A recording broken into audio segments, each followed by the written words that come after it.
folks, and welcome to another episode in our series Clouds, a Lesson, a Blessing, and an Opportunity.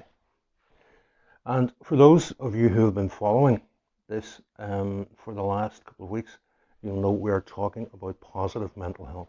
And positive mental health at this time is a stretch. It's difficult. It's not the easiest thing in the world to achieve because of all the to's and fro's, the comings and the goings, the lockdown, the separation of people. And this is having a profound effect on everyone's mental health, I think. But those who are susceptible to mental health difficulties and those who are under a lot of pressure as it stands will be deeply, deeply affected by this. And it's such a debilitating aspect of your life as a mental health difficulty. But as I said in previous episodes, to a shamanic practitioner, to anyone holding a shamanic philosophy, then this is a transition phase. This is, you are being bombarded with perhaps new information or the sense of not being able to cope or a sense of a whole new world that you're stepping into, and that being very, very difficult to handle and to orient your way around. So I thought that it's very important for anyone suffering mental health problems to say, look at your behavior, look at your bodily response, and perhaps what does the future hold for you in terms of this change that's coming into your life. Many describe a mental health crisis as a breakdown of the ego, and many times it is the long dark night of the soul is such a crisis. And without a doubt, that is leading you in a certain direction to drop the ego, to drop the pretense, the falseness, and anything that might be hindering you at this time. And most importantly of all, the shamanic philosophy of mental ill health means that you come into a community, or you're within a community, and the community tends to you. They look after you. They know you're going through a transitory phase, and they help you through that phase. This is not what modern medicine or modern psychiatry is doing. They're simply putting stick and plaster. They're treating symptoms, they're not treating the condition holistically. And they're not following the same principles as a shamanic practitioner would, who has a firm belief and understanding that love is the answer. Love is the answer to everything. In shamanic philosophy, everything comes out of spirit. Every ease and dis-ease, they all come out of that place, that emotional place. So it starts with the emotions, first of all. And for general health, I think it's really important to look up someone like Durkheim and Durkheimer syndromes and the work that he's done on emotional trauma that leads to certain health conditions. And this is very much the case with mental health. It begins in the emotional. It begins in the psyche or the spirit. And it's going through a new phase. And as you're going through the new phase, you feel possibly unable to cope with the new information that's being downloaded to you. And it's, in the word of many people, it fries your brain. And it does. It does. It leaves you in a very debilitated state. However, tonight I wanted to talk about panic attacks or panic disorder, as it's now called. And a couple of reasons I wanted to talk about that. Firstly, it's an incredibly debilitating condition, and it comes along, I think generally the research says that it comes along early teens to adulthood, way into adulthood. And we have to have an understanding that this is a very real thing. It's a very intensely fearful thing. I mean, literally, you feel as if you're going to die. Your blood pressure goes up, your heart is pounding, sweating. Some people think they're having a heart attack, even, you know. But it's such a debilitating thing. And it's one of those things, like any mental health condition, where people often feel they have no allies in this. People won't understand this. Sometimes they think they are abnormal in some way. There's no abnormal here. Uh, you know, people are susceptible to such things, given what's going on in their life, what traumas they've experienced prior to this, what situation they're in now, and a myriad of different reasons. But it's a very real condition. And if anything, like any other mental health condition, there's a lot of shame attached to it because of the old paradigms and the old thinking and how people were treated in past days. But anyone suffering this must get over that shame or guilt or whatever it is. Um, because the way out of this, and really there's only one way out of it, and that is to talk to people. To talk to people, get help, get support. And this is the way it's been done for thousands of years in the shamanic communities. And we really need to not see this as some kind of a stigmatizing thing. It's not. It's a transitional thing. It's a response to certain stimuli, as simple as that. And some people have it, some people don't. Some people have it and keep it under wraps and won't tell anybody because of that shame. And that's unfortunate, because there's so many people have this. Sometimes only for a brief period, but sometimes for years. And it has the potential to wreck lives if not addressed at the proper time. And obviously, like anything like this, getting it early is really, really important. But there are other things that can be done. Now, again, we're living in a very three-dimensional world here. And psychiatry is very much that. You're either normal or abnormal.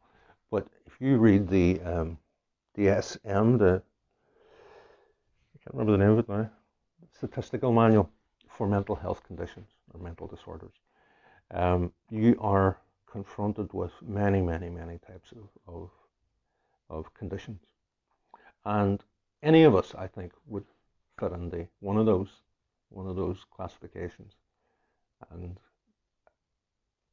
it depends how profound it is, how chronic it is, and how progressed it is, and it depends on the perception of the person that is experiencing it. It's really, really important to get that help, to say, look, I just don't feel right now at the minute. You know, we all do. I mean, we all have times when we have to lean on people, and that's a good thing. That's a good thing. We have a community around us that used to do that all for us, and without question, that was their role. That was the role of family. That was the role of the wider family. That was the role of the tribe or the clan. They would address such things. So, what can we do to deal with this condition? And last week we spoke about anxiety. I suppose it could be said that this is a form of anxiety, but it's a completely different thing. With anxiety, it's usually a long, slow build-up to an anxious condition that lasts pretty much all the time, or at least maybe in some social settings. Panic attack disorder is different from that. It's a very immediate, often short-lived, but so intensely painful and fearful, and you just feel you're out of control, and it's bang, and this has arrived, and it can happen at any time. And sometimes we don't know, pardon me, what the cues are for this, but it's so intense and profound. So one of the things that we've been looking at throughout this series is breathing and the importance of breath. And of course, again, in the shamanic world, breath is spirit, so you're breathing in spirit. You're breathing in that help, that support, that ally, that is spirit. and then breathing it out again and breathing in and so forth. And that is usually not what is suggested by your GP if you go to your GP. And have no doubts about it. I think if you're in crisis, go to who you need to go to. Go to anyone. If you need medication in the short term, take the medication to get you over that period where you can regain control. The problem with medication, and I think for panic attacks, is people are often prescribed serotonin reuptake inhibitors and beta blockers and heavy duty medication, which does dull the mind, and that's what it's there for. It does dull the mind. It dulls that sense of intense fear, and that's good for a short period of time. But if you're on those medications for a long period, then there is a whole cycle that one normally goes through of medication, getting used to the medication. Of course, the side effects as well as the medication, which are profound and sometimes worse than the original condition. But having gone through that period of medication, it loses its effect on you. You become used to it, and then we go through another period of intense behavior, and then more medication is applied, and again we get used to that, and slowly through the years that this goes on, we get burnt out completely. Our emotions get burnt out, our psyche gets burnt out, and we get to a point where we can't take control. But of course, in the last few years, there are great advances in psychiatry and psychotherapy, especially. Cognitive behavioral therapy is really, really useful for this particular situation because cognitive behavioral therapy deals directly with certain behaviors and changing certain behaviors that will lead to perhaps limiting the panic attacks in some way. And I think that's important. It's a good thing. But again, you're in a situation where people aren't looking at the reason for this. They're not looking at, you could even say, the purpose of it. They're looking at symptoms. But you got to look at why this is happening holistically through the body, your energy system, the environmental cues, what's going on in your life, negative self-talk, all these sorts of things. It's really, really important to look at the grand picture. If you're going through a terrible crisis at the moment, then get the help that you can get. If you need medication in the short term, take the medication. I think it's hugely important to say that. And these things do take the edge off, but they take the edge off everything in your life. What we haven't talked so far in this series is about soul loss. And if anyone is half familiar with shamanic thought, then soul loss is absolutely huge in that. It's one of the most requested therapies in shamanism, I think. And soul loss basically is trauma. And in experiencing trauma, you are losing a piece of your soul. A piece of your soul leaves to protect itself. That's the basic, it's a very basic explanation of it. And again, this panic attack is negative self-talk. It's fear of what might happen, fear of disasters, fear of anything, really, that the person sees as profoundly affecting. And there may be soul loss prior to the panic attack, which brings on that intense fear again, that this may happen again, this trauma that happened before may happen again, and that contributes to a complete sort of meltdown. But also, it panic attack in itself is traumatic, and it can induce soul loss in and of itself. The fear of death, the fear that you may be dying right then and there, and these type of things. Um, it's a very, very unusual. We'll be talking about soul loss actually in a single video all for itself, because it's so important and so wide ranging. And I think soul loss with anyone brings on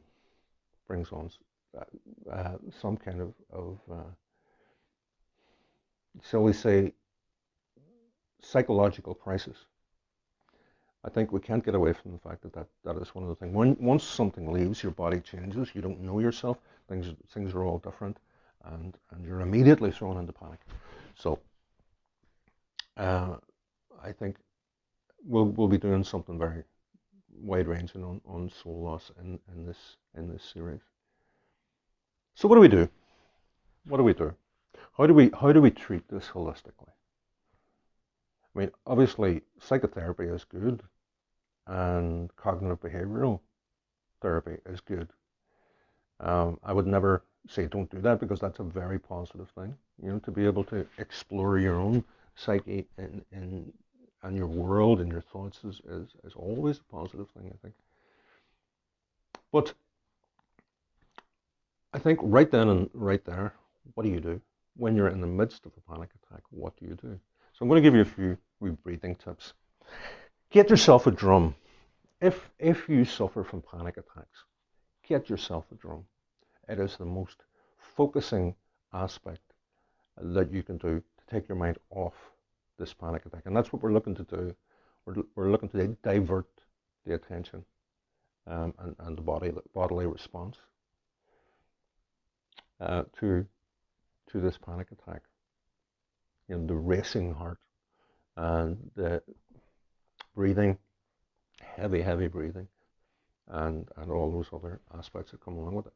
So let's look at a breathing technique. We've done this before, and I think to be conscious breathing is a focus, not only spiritually, but you may not have any belief in shamanism or spirituality or anything like that. That doesn't matter. This will work holistically. So if you're going through that panic attack, it's hard to sit down and calm down. But if you can, and this will work over time, you may not get it the first time, you may not get it the second time, but you will get. So this breathing technique will slow the body down. It will slow the mind down. So plant your feet firmly on the ground, because remember, any mental health condition is a lack of grounding. That's part of it. Breathe in for the count of 4. 1, 2, 3, 4. And drum while you're doing this if you can. Hold your breath for the count of 4. 1, 2, 3, 4. And release to the count of 4. 1, 2, 3, 4.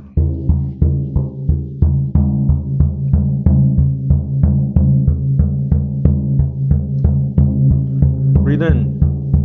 2, 3, 4. Hold. 2, 3, 4. Release. 2, 3, 4. Breathe in.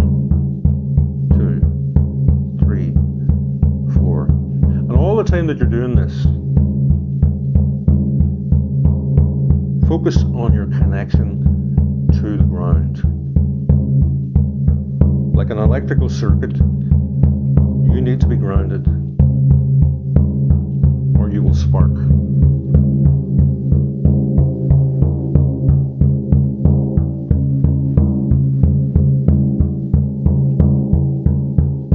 Breathe in. 2, 3,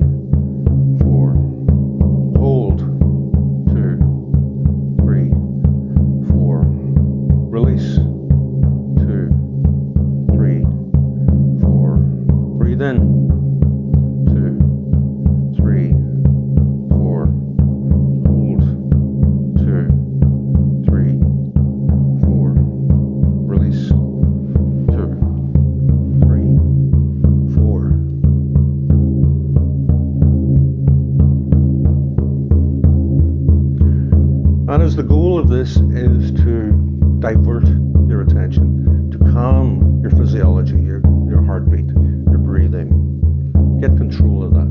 Breathing is the key. But also,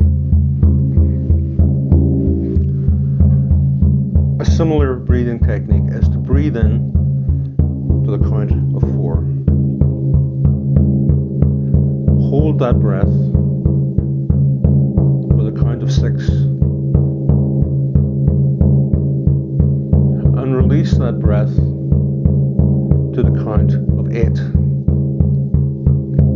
And while doing that release, while releasing that breath, say Om.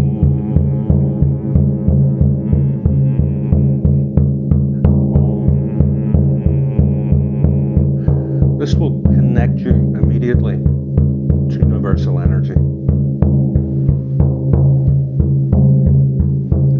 And you're immediately tapping in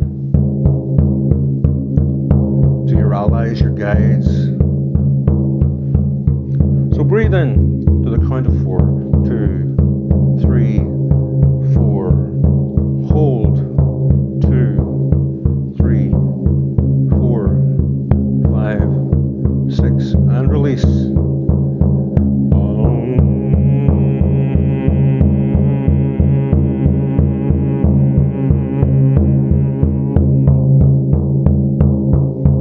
Breathe in.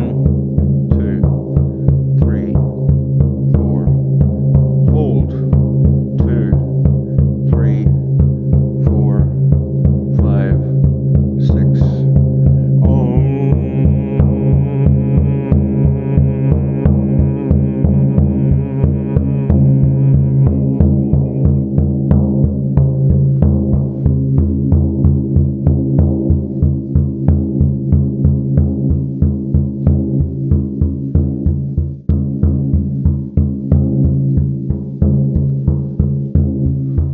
Get yourself a drum. It's the greatest therapy.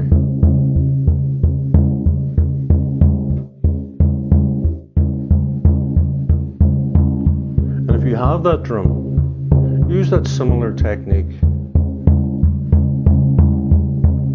to match your mental state, to match your heartbeat. So if your heartbeat is going very, very fast,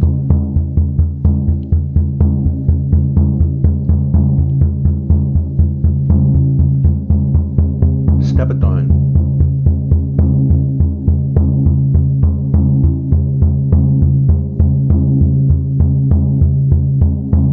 Step it down again.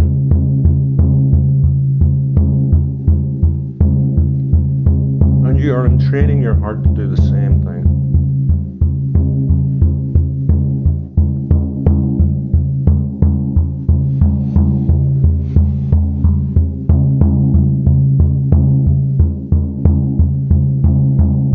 Step it down again.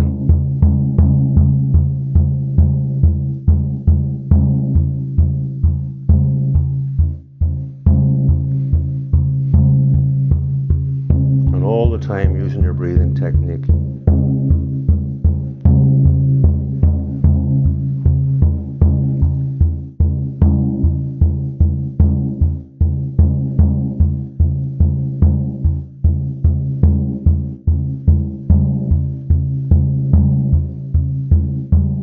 Step it down.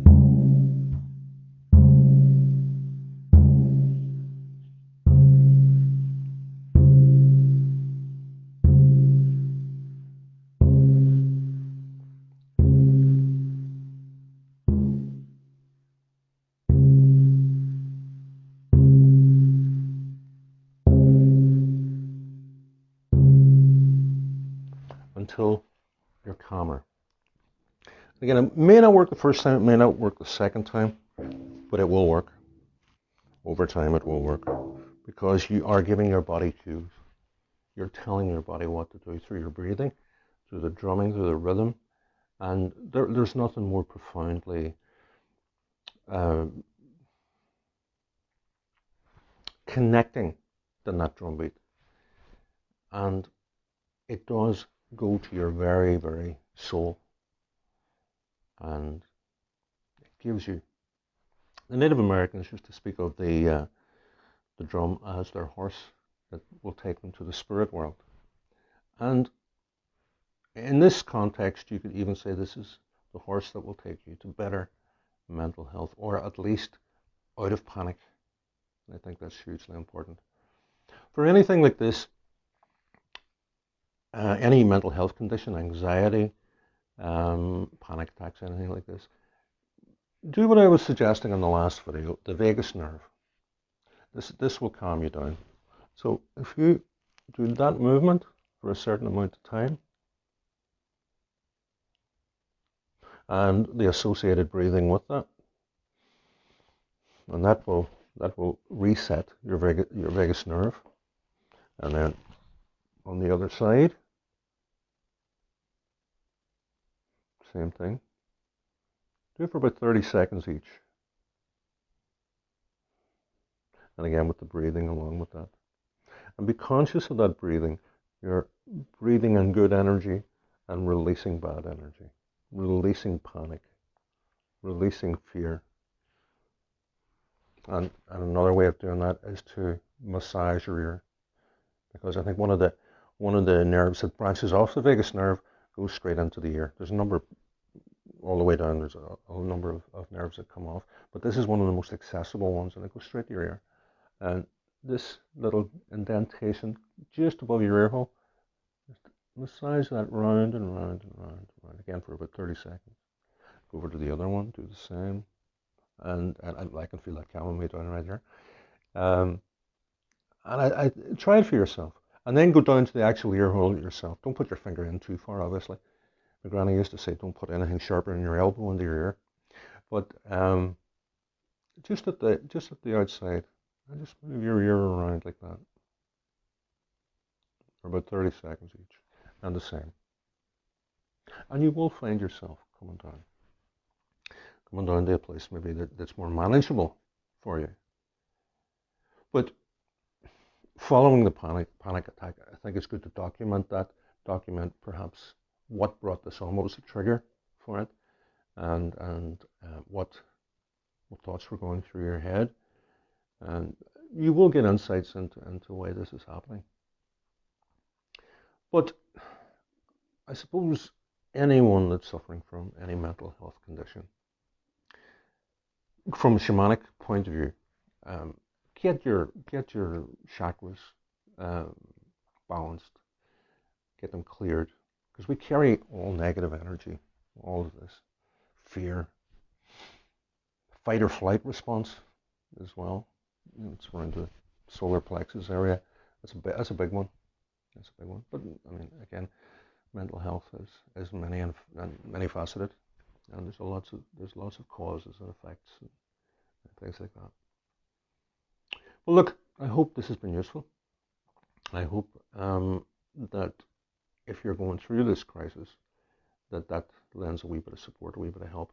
And I urge people who haven't experienced this, who are lucky enough to not to have experienced this. This is fundamentally damaging psychiatric, psychological, emotional process. Don't minimize it. It is absolutely terrifying for those involved in it. And it's so terrifying that the body is beginning to react to that fear, fight or flight, and it is incredibly dangerous on a long-term basis. And it will wreck your life for a start. You know, if you're going through this unexpectedly, if you pop into a panic attack at any given moment, that could be anything, could be in your working day, could be when you're driving, could be anything. So it's incredibly debilitating. So a bit of empathy maybe for those that are experiencing this type of thing and have experienced it.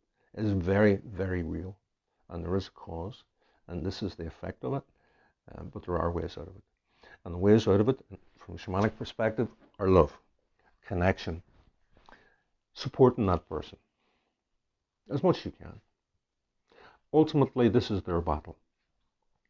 And again, a lesson a blessing and an opportunity.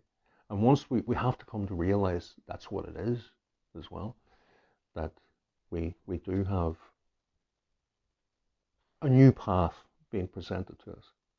It may not be a shamanic path, it may be a completely different path, but what's happening in your life now is not working, and this is the trigger that it's telling you that. So bear that in mind. And thanks for listening, guys, and I'll be back next Sunday with another video. I hope that was useful. Bye-bye.